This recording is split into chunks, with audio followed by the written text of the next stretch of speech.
우리는 아무 잘못이 없다 이렇게 말할 수 없어요. 근데 우리도 노력을 했는데 우리의 능력 부족일 수도 있죠. 제가 예를 들면 여당의 주요 뭐라 그럽니까 고위 지도층 네. 전화해서 술이라도 한잔 합시다 하려고 하는데 전화를 안 받아요. 제 가까운 사람도. 그러니까 이거 완전히 다 단절이 됐습니다. 그래서 제가 우리 다선 의원들한테도 일부러라도 밤에라도 만나서 밥이라도 먹고 술이라도 마시고 찾아가서 농담이라도 하고 그래야 된다. 이게 지금 통로가 다 끊어지고 있다 이게. 이러면 이 정치라고 하는 게 저는 그렇게 생각하거든요. 사람으로 따지면 머리 같은 거다. 우리 사회에서는 그 사회의 자원 배분 의사결정 역할을 하잖아요. 정치가. 당연히 이 생각하는 사람, 저 생각하는 사람이 있죠. 근데 우리도 한쪽 생각만 하는 사람을 우리가 뭐라고 부르냐면 혹시 아세요?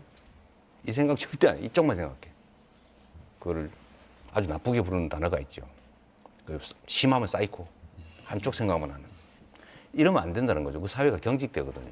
저희도 대화 통로를 터야 된다. 양보할 수 있는 건 양보해야 된다고 하는데 어쨌든 이게 구조적으로 딱 막혀 있어요. 뭐 우리는 나름대로 정말 노력합니다. 왜냐하면 우리 다수당이라 이런 소리 할까봐 어쨌든 뭐든지 타협을 해야 되거든요. 거기 계엄 전에도 그랬습니까?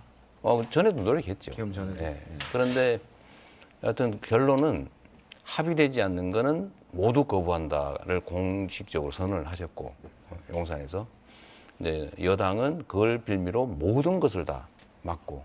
그래서 여러분께서 우리 국민들께서 한번 자세히 보시면 원래 여당은 이거 하자 저거 하자 그러는 거고 야당이 이거 하지 마세요 이렇게 발목 잡는 거예요. 근데 지금은 보면 여당이 뭘 하자는 게 없어요. 우리가 뭘 하자 그러면 여당이 발목을 잡아요. 그래서 제가 그렇게 얘기했죠. 여당이라고 하는 거는 원래 권례에서 살림을 하는 집단을 말하잖아요. 그래서 여당이죠. 야당은 골 밖에서 들판에서 뭐라 하는 거를 야당이라고 하는데 이 여당이 골 밖에 나와가지고 야당 뒷다리를 자꾸 잡는단 말이에요. 발목을 자꾸 잡는다. 그래서 제가 이걸 뭐라고 불러줄까? 그러다 이거 산당 아니냐? 들이 아니고 산에 있는 거 아니냐? 이런 생각을 제가 할 정도로 갑갑하기도 합니다. 그렇게 갑갑하신 상황이면 또 정치권에 있는 거 아니겠습니까? 무슨 또 방법이 있겠습니까? 사실은 비슷한 상황을 전에 겪어봤어요. 물론 규모는 적지만 제가 성남시장이 당선됐을 때 야당이 숫자가 훨씬 많았어요. 전부 거부했어요. 심지어 뭘 거부했냐면 예산안을 의결을 거부했어요. 그래서 성남시에 처음으로 준 예산을 한 일이 있습니다. 그냥 뭐든지 다 반대했어요. 근데 아무도 할 수가 없잖아요. 그러니까 이재명이 하는 건 전부 반대예요. 그래서 제가 그때 쓴 방법이 뭐냐면 주민들, 예를 들어 교육 정책을 하면 학부모님들하고 간담회를 많이 해가지고 학부모들이 의원들한테 항의하게.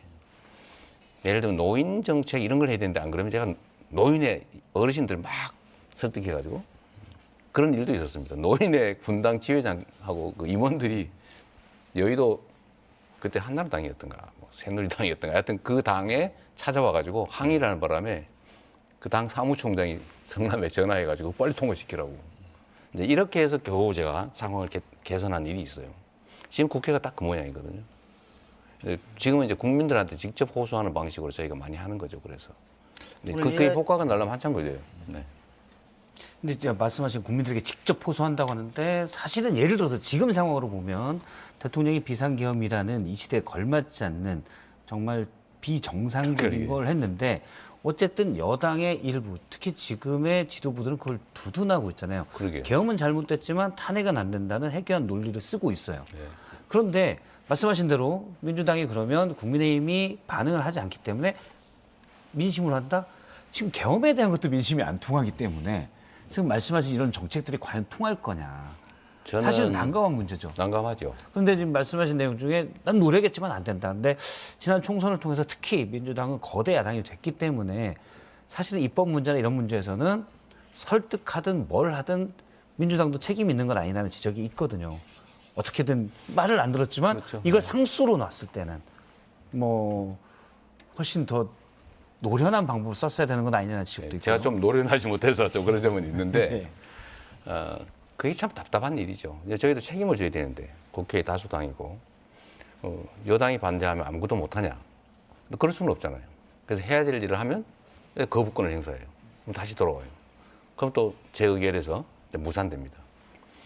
특히 말씀하신 것처럼 탄핵을 반대한다. 그러면 탄핵을 반대해서 부결이 기각이 됐다.